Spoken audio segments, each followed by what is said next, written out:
that is would possibly or expected to discuss the situation in Gaza and the deteriorating humanitarian crisis that has been taken on and on by inside the region and inside the enclave, with the killings of innocent Palestinians. And they called it an agenda, the situation in the Middle East, including the Palestinian question.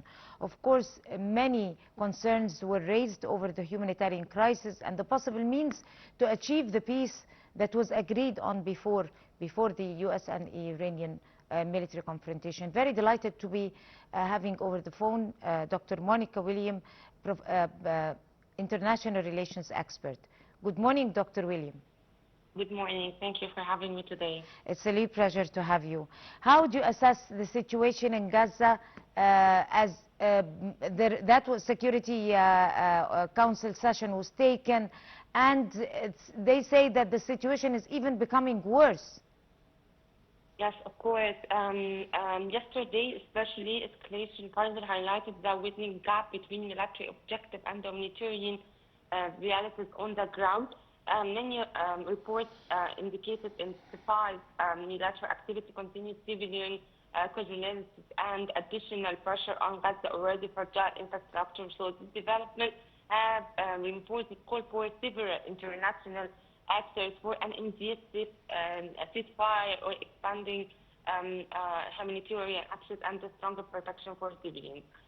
From a humanitarian perspective, as you said, the situation in Gaza remains very critical. Shortage of food, water, medicine, and fuel will continue to affect large segments of the population, while humanitarian organizations warn of worsening living conditions and the increasing risk of disease and displacement. And the humanitarian dimension of the conflict has become central issue of the international and regional discussions, including, of course, different countries.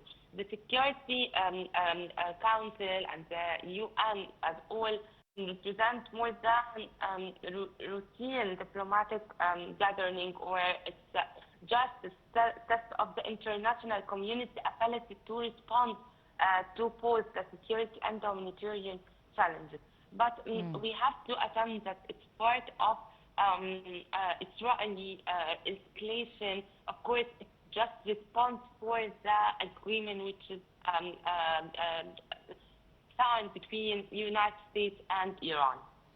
Right. But then also, how do you read the statement that was taken by one of the humanitarian chiefs, UN humanitarian chief, that said that the situation then could be read as a famine that is taking part amongst the enclave? There is a great famine happening. Of course, it's expected, as we said, that the humanitarian situation reached as a severe level of severity with growing international warnings of famine, complete collapse of basic living conditions, the continued restriction on the flow of humanitarian aid combined by spread corruption of internal infrastructure and repeated displays have left large segments of population or Gaza people facing acute shortages of food and clean water and, of course, medicine. There is a lot of losses in the infrastructure, hospital and education, and of course, famine has become one of the most alarming aspects of the crisis. International organizations repeatedly warned that thousands of civilians are at risk of severe hunger, particularly children and vulnerable groups. And the humanitarian crisis is not just a secondary consequences of the conflict. It's become one of its defining feature of the Israeli, of course, reaction or practices in Gaza. Egypt is nearing almost reaching the number of 300 convoys of humanitarian aid, almost 215 or 218 now in its round, sending it to Gaza. But then still there is a famine, still there is a crisis, a health crisis. and they are in dire need of everything, and there is a dire food insecurity problem inside the enclave. Why is aid being blocked to reach our brothers and sisters in Gaza? First of all, we have to say that Egypt has played a vital role in facilitating and deliver humanitarian aid to Gaza. And of course, through the Rafah crossing, Egypt has coordinated the entry of large quantities of food, medical supplies, fuel, and relief assistance aimed at alleviate the suffering of Palestinian civilians. Despite the significant logistical and security challenges, Egypt continues its effort to ensure the flow of humanitarian assistance in Gaza, while also supporting international initiative aimed at addressing the worsening. This effort reflects Egypt's long-standing commitment to providing humanitarian support. On the other side, we have to say that the Israeli tried to use this part of objective and a very pressure card on the civilian Palestinians. So it's part of to raise the level of suffering inside Gaza. Right. This urgent meeting was raised or agreed upon or approved by the permanent members of the UN, China, France, and United Kingdom.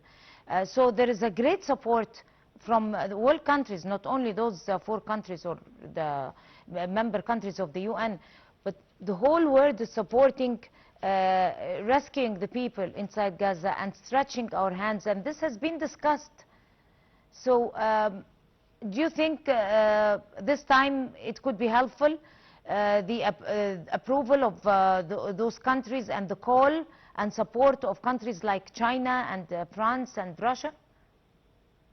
Of course, there is a lot of recent international meetings and China, Russia, and the main superpowers diplomatic to support Gaza demonstrate growing level and continuing regarding the urgency of what we say or what we address the humanitarian crisis. However, effectiveness of these initiatives depend on their ability to translate political statements into concrete measures, including increased humanitarian access, sustained pressure for ceasefire, and the mechanism to protect civilians.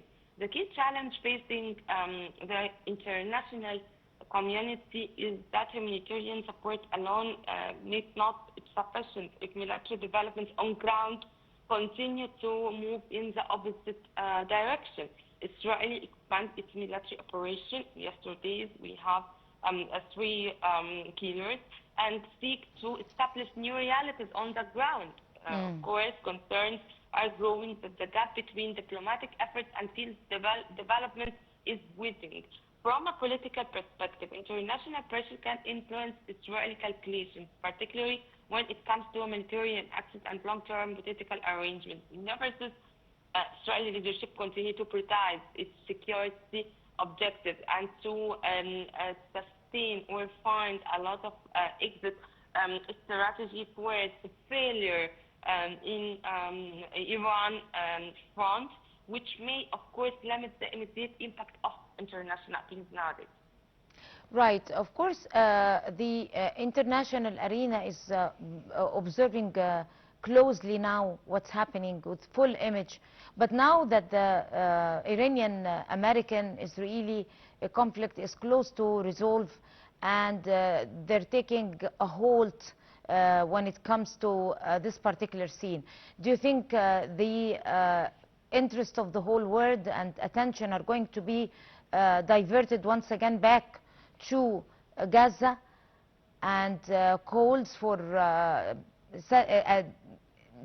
finding a solution will be raised again? Emerging U.S.-Iran understanding allowing alongside Israeli effort to consolidate its strategic gains could be significant implication for the future of Gaza. The relationship between these 3 actors is highly connected, meaning that developments in one arena often influence calculations in another. From American perspective, reducing tension with Iran would allow US to shift its focus towards the strategic regional including Gaza, especially in light of the contradiction between priorities, of course, between Israel and Trump, and of course it's very obvious nowadays.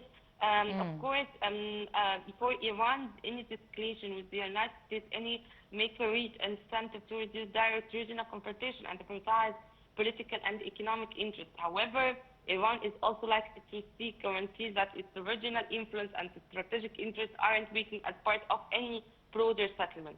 Right. On that note, I would like to thank you so much, Dr. Monica William, International Relations Expert. Thank you very much, and you have a good day. By this, we come to the end of this edition of The Breakfast Show. Many thanks to all of you. Until we see you again tomorrow morning, that's a goodbye.